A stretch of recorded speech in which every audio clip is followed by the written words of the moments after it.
People think of accounting as one job, and it's not. It's really a launching point into forensic accounting, M&A advisory, technology consulting, running your own firm, being a CFO, government, nonprofits. There's not many degrees out there that will open that many doors that have that much stability behind them. Welcome to the Inside Public Accounting Podcast. I'm Rob Brown. I'm here with Chelsea Summers to kick off something a little bit different. Today, we're starting with a launch of a new series called Rewriting the Story of Accounting. I'm so excited about this, Rob. We've been talking about doing series for a while, and there's a real problem in the profession. And I think it's different than what a lot of firms might think it is going on right now.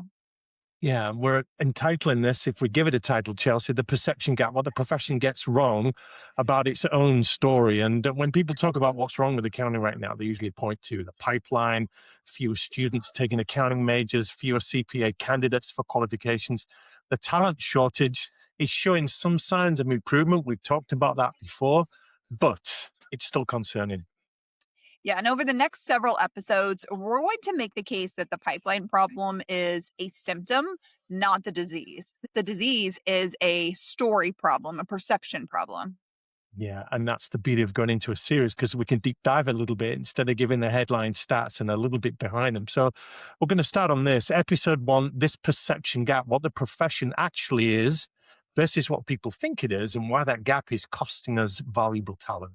So Chelsea, let's kick off with the numbers that everybody already knows. While college enrollment, CPA exam candidates, they're trending upwards, there's still not enough people coming through to fill those spots for a growing profession. We know that firms are competing for fewer people walking into the door, especially the right kind of people, that top talent that people talk about. So tell us why this is happening. So I think one of the reasons is that the story that is being told about the profession is bad. It's not the correct story. It's not the profession itself. The profession is genuinely strong, but the story that is in people's heads, especially young people deciding on a career, that story is outdated and frankly it's unappealing.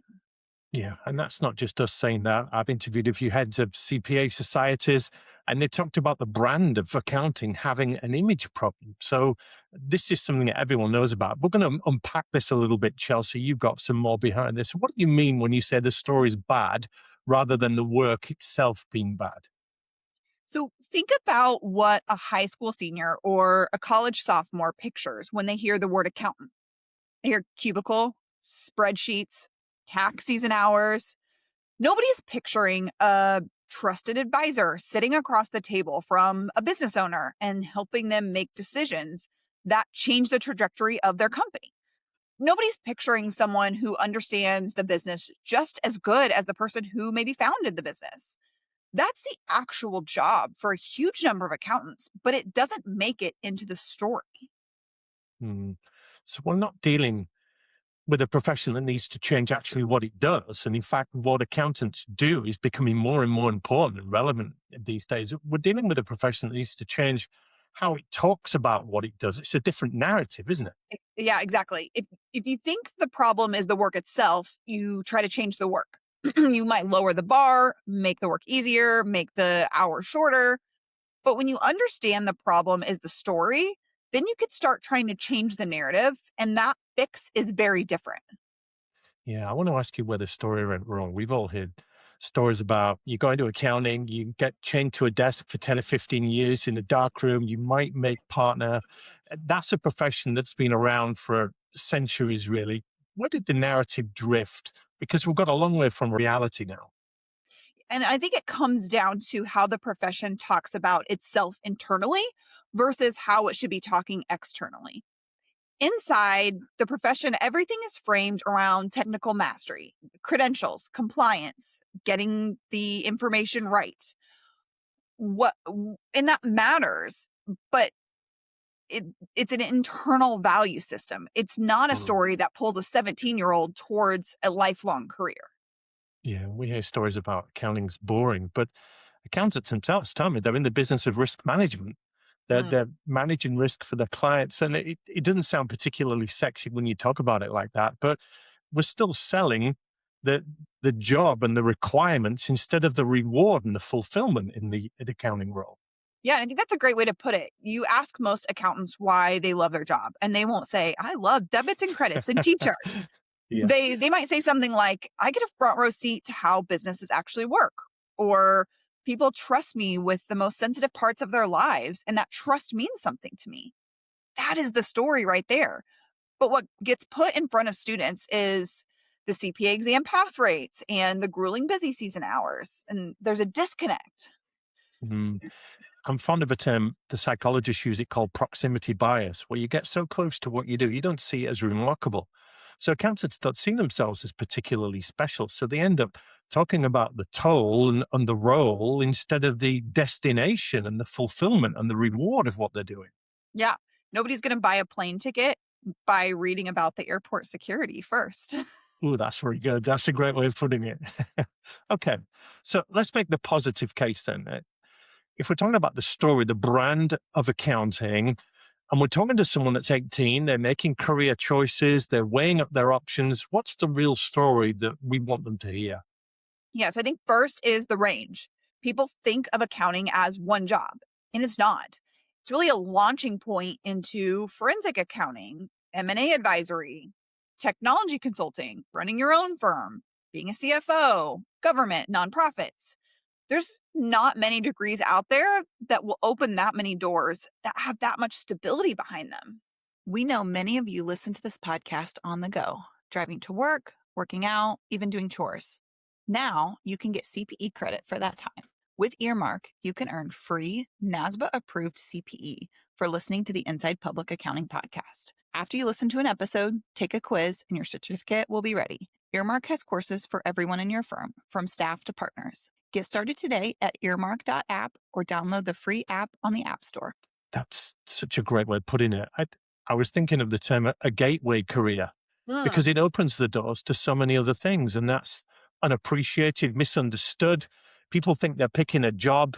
I went into teaching, and you think, well, this is me for 25, 30, 50 years. And there's so many different things a teacher could lead you to. And accounting is the same. They're actually picking a foundation to multiple careers.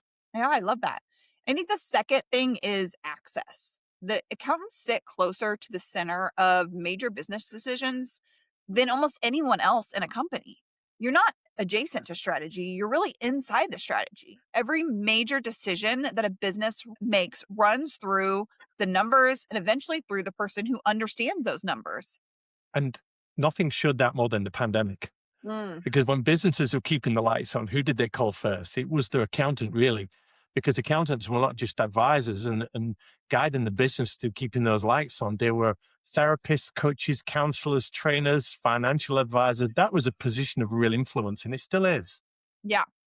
I think the other one that doesn't get talked about enough is that financial literacy is power. Understanding how money moves, how value is created, how risk gets measured. That's a kind of literacy that benefits you in every part of your life and not just inside of your career. Yeah, financial literacy. It's not taught enough in schools, let alone in the degrees that are out there. And we don't big it up enough with the accounting profession. Is there a fourth Chelsea coming up?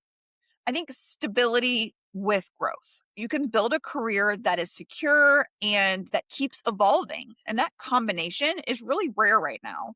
A lot of careers will offer one or the other. This one can offer both if it's positioned correctly.